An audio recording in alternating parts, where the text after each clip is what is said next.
pašnekovai, su jumis Audrys Antanaitis ir mes su kolegomis esame knygų mugėje, kur šiandien buvo pristatytas Lietuvos vietovardžių žodynas, 5. tomas, ką tik tai išėjęs, kvepiantis, gražus, naujas ir aš džiaugiuosi laikydamas jį savo rankose.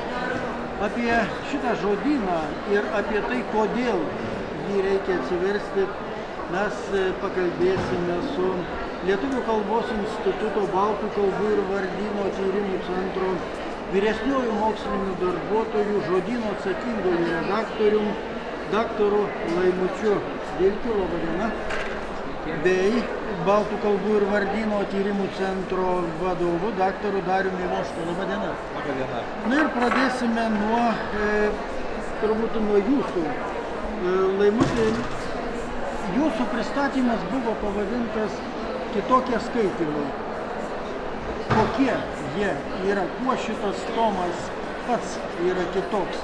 Ar galima jį skaityti kažkaip kitaip negu pirmosius 4? Aš pasakyčiau, kad šis tomas gal ir nėra kitoks. Jis nesiskiria nuo kitų 4 tomų, bet mūsų požiūris į tame esančius vietovardžius gal truputėlį kitoks. Tiksliau, tiesiog kitų aspektų norėjom pakalbėti apie vietovardžius, pristatydami šitą tomą. Tai koks tas aspektas? Šiaip yra įprasta, jo kalbininkai tyria vietovardžių darybą, kilmę. O šiuo atveju mes daugiau norėjome pakalbėti apie tai, kad vietų vardai yra ir atspindžiai juos supančios aplinkos ir atspindžiai tos vietinių gyventojų pasaulėžiūros, o vietiniai gyventojai ir yra vietovardžių kūrėjai. Vieni jau seniai išėję anapilin, kiti gal ir dar ir dabar gyvenantis, bet per vietovardžius galima atsekti ir įvykius, kurie tose vietose vyko, ir žmonių požiūrį į įvairius gyvenimo dalykus. Šiuo atveju 5 tome yra nemažai vietovardžių, gal sakyčiau, tai yra išskirtinis to tomo bruožas, liudijančių tuos tragiškus, liūdnus mūsų istorijos tarpsnius, periodus, įvykius. Tarkime, yra vietovardžių kilusių iš lietuvių kankinys lizdas. Gerai, gal tai padarykime, mes grįšime prie tų lizdų, bet paminėjot gyventojus. Ar tai yra dabartinės Lietuvos Respublikos teritorijoje rinkti vietovardžiai, ar iš vietų, kur lietuvių gyventa vietovardžiai?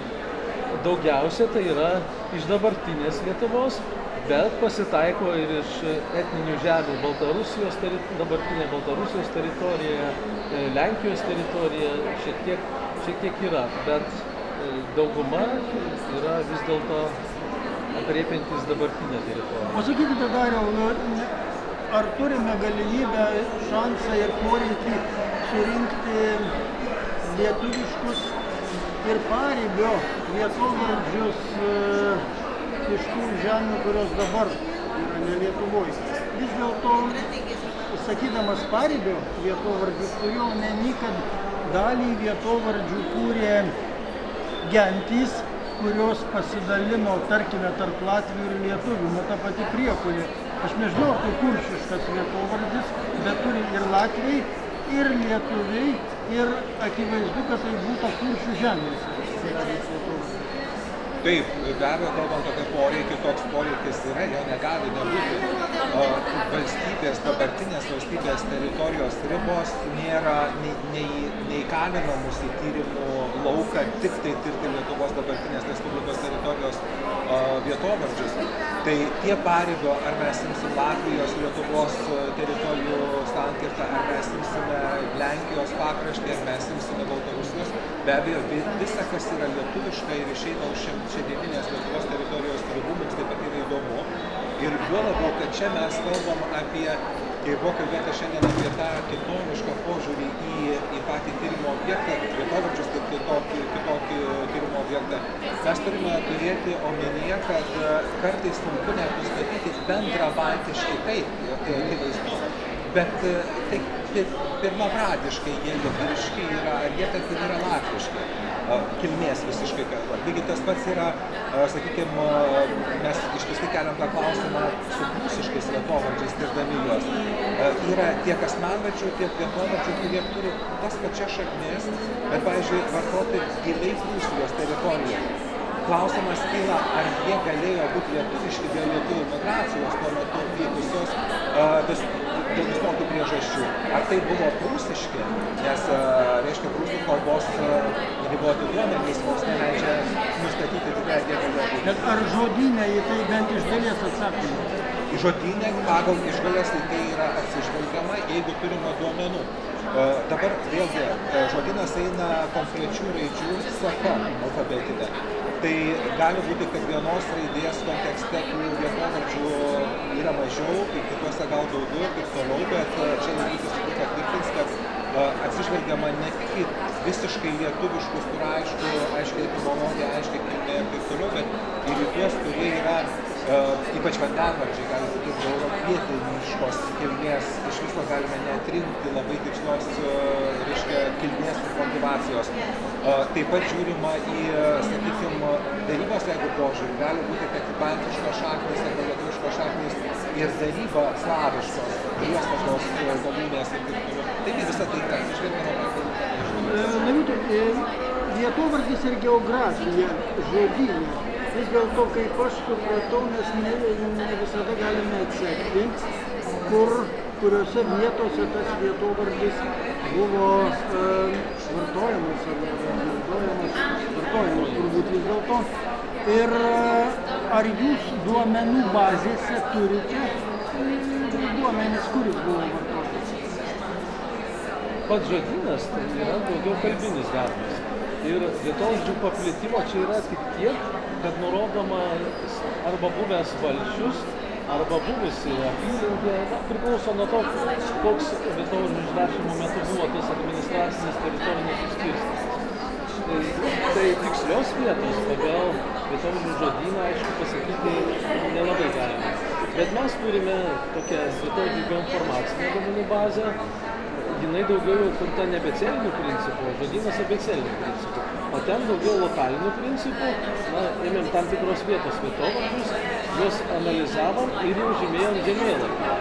Tai šiuo atveju toje geoinformacinėje duomenų bazėje, kur yra instituto tinklapyje kalba, galima rasti ir tikslesnės paplitimo vietos. Ir dabar grįžkime prie tų lizdų, apie kuriuos jūs paminėjote. Ką raidėje slypi gana egzotiškų ir gana tokių netikėtų tų laikų žmogui ir graudžių, istoriškai sunkių pavadinimų. Gal keletą tų šaknų galėtumėt paminėti?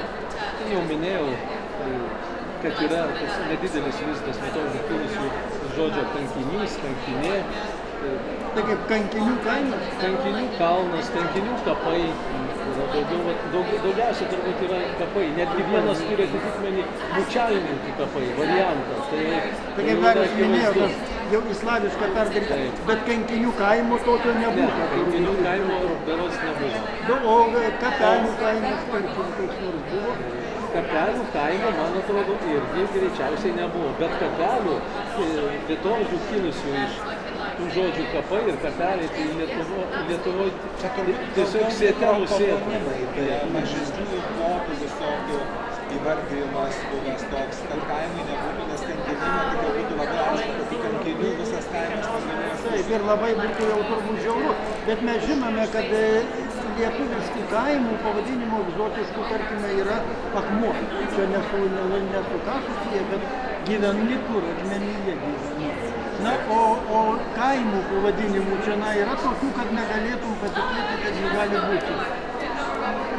Šį kartą kažkaip man neužkliuvo ne vienas. Va prisimenu, jūs minėjot pavadinimą akmuo. Tai aš prisimenu akmens pavadinimą karstas. Tai ne kaimo, o akmens pavadinimą karstas. Šitame tame tikrai yra. Ir yra, ne? Dariau, pabaigai pristatymo metu kilo toksai nedidelis sutrikimas, sumišimas, nes atsakingasis redaktorius niekaip nenorėjo pasakyti tokio, sakykime, šiais laikais vulgaroko necenzūrinio pavadinimo. Jūs išdrįsot pasakyti. Ar dabar mes galėtume? Galėtume. Be abejo, tai iš tų, gal čia ir egzotiškas, tuo pačiu gali skambėti, tuo pačiu sako vulgarus.